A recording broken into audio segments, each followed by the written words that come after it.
জায়েদ, আমি ঠিক ভোর থেকে অর্থাৎ 4:30 থেকে রাত 4:30 থেকে বিমানবন্দর সহ এই আশপাশের এলাকা ঘুরেছি এবং এই বিএনপির ভারপ্রাপ্ত চেয়ারম্যান জনাব তারেক রহমান এর প্রত্যাবর্তন ঘিরে ব্যাপক নিরাপত্তা ব্যবস্থা গ্রহণ করা হয়েছে এই বিমানবন্দরে।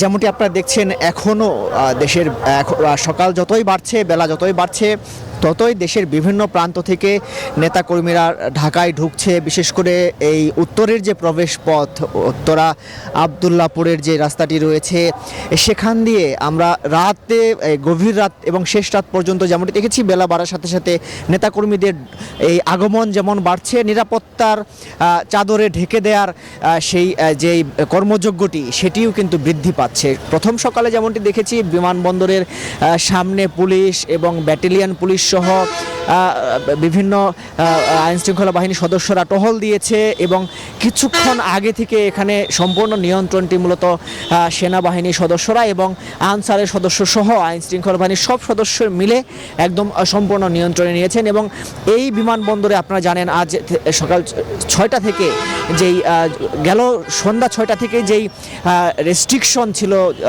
শুধুমাত্র যারা বাইরে যাবেন তারা ব্যতীত পরিবারের সদস্যরা কেউ ভেতরে প্রবেশ করতে পারবে না, সেটি কিন্তু নিশ্চিত করা হয়েছে। এবং যতগুলো এখানে যানবাহন যাচ্ছে, ভেতরে প্রবেশ করছে, প্রত্যেকটি চেক করে প্রবেশ করাচ্ছে এবং যেসব মানুষজন এই বিমানবন্দরের সামনে অপেক্ষা করছিল তাদেরকেও নিরাপদ দূরত্বে সরিয়ে দেওয়া হয়েছে এবং তল্লাশি চৌকি পার হয়ে যাকেই সন্দেহ হচ্ছে তাকেই এই তল্লাশি চৌকিটি পার হয়ে যেতে হচ্ছে। অর্থাৎ আমি যদি এক কথায় বলি, তাহলে এই বিমানবন্দরে জনাব তারেক রহমানের এই আগমনকে কেন্দ্র করে যে নিরাপত্তা ব্যবস্থাটি, সেটি একদম সব দিক থেকেই নিশ্চিত করার কার্যক্রমটি এখন পর্যন্ত চলছে। নেতাকর্মীরাদের সাথে কথা বলেছি, তারাও উৎফুল্ল মেজাজে রয়েছেন। এই প্রচণ্ড কনকনে শীত উপেক্ষা করে যারা আসছেন, তারা একদম তাদের সাথে কথা বলে যেমনটি জেনেছি, তাদের একটি ঈদের আমেজ বইছে বলা যায় এই বিমানবন্দরে। কখন প্রিয় নেতা বিমান থেকে নামবেন তার দেখা পাবেন, সেই আগ্রহে রয়েছেন নেতাকর্মীরা। আমাদের আরেক সহকর্মী রয়েছেন এই বিমানবন্দরের আরেক প্রান্তে, নাইমাল জিকু। আমরা তার কাছে যাব। জিকু, আপনি জানাবেন আপনার ওখানকার নিরাপত্তার ব্যবস্থাটি কি এবং নেতাকর্মীদের আগমন কেমন, সার্বিক দিকে একটু জানাবেন। আমি আছি এই মুহূর্তে আসলে রাজধানীর খিলক্ষেত এলাকাতে। আমি যেই জায়গাটিতে এখন অবস্থান করছি, ঠিক আমার পাশেই উত্তরা এয়ারপোর্ট থেকে 36 জুলাই বসুন্ধরা স্মার্ট সিটির তারেক রহমানের যেই মঞ্চ, সেই মঞ্চ পর্যন্ত কিন্তু এখন আমরা দেখতে পাচ্ছি ঢাকামুখী জনসমুদ্রে পরিণত হয়েছে।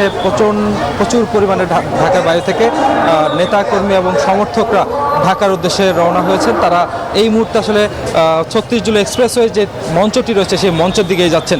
তার পাশে একটু বলে রাখি, আর কিছুক্ষণের মধ্যেই বিএনপির ভারপ্রাপ্ত চেয়ারম্যান জনাব তারেক রহমান বাংলাদেশের এসে পৌঁছাবেন। তখন তাকে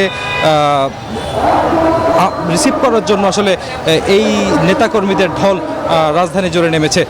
আমি যদি একটু বলে রাখি, জনাব তারেক রহমানের আগমনকে উপলক্ষ করে এই পুরো রাস্তাটি এবং পুরো রাজধানী জুড়ে ব্যাপক নিরাপত্তার চাদরে ঢেকে ফেলা হয়েছে। আমরা যদি দেখাতে পারি, রাস্তার ঠিক দুই পাশে সেনাবাহিনী, পুলিশ এবং আইনশৃঙ্খলা রক্ষাকারী বাহিনীর বিপুল পরিমাণ সদস্য আছেন। তারা রাস্তার মানুষের চলাচল নির্বিঘ্ন করতে এবং নিরাপত্তার কাজে আসলে তারা মনোনিবেশ করে রাখছেন, তারা সেই কাজেই ব্যস্ত আছেন। এছাড়া আমরা জানতে পেরেছি যে এই কিছুক্ষণ আগেই তারেক জিয়াকে বহনকারী যে বিমানটি, সেটি ভারতের আকাশ সীমা অতিক্রম করে বাংলাদেশ অভিমুখেই আসছে। তার ছাড়া এখন পর্যন্ত আসলে এই এলাকাতে সমুদ্র ছাড়া অন্য কিছু আমরা দেখছি না। ঢাকার বিভিন্ন প্রান্ত থেকে এবং কি দেশের বিভিন্ন প্রান্ত থেকে রাজধানীতে এই মানুষগুলো এক নজর তাদের নেতাকে দেখার জন্যই ঢাকা মুখে রওনা হয়েছেন।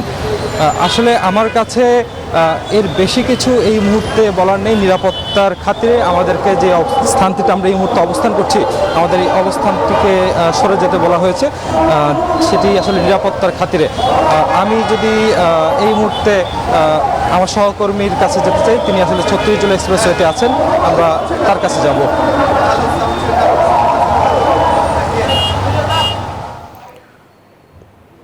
রাজু, ধন্যবাদ আপনাকে।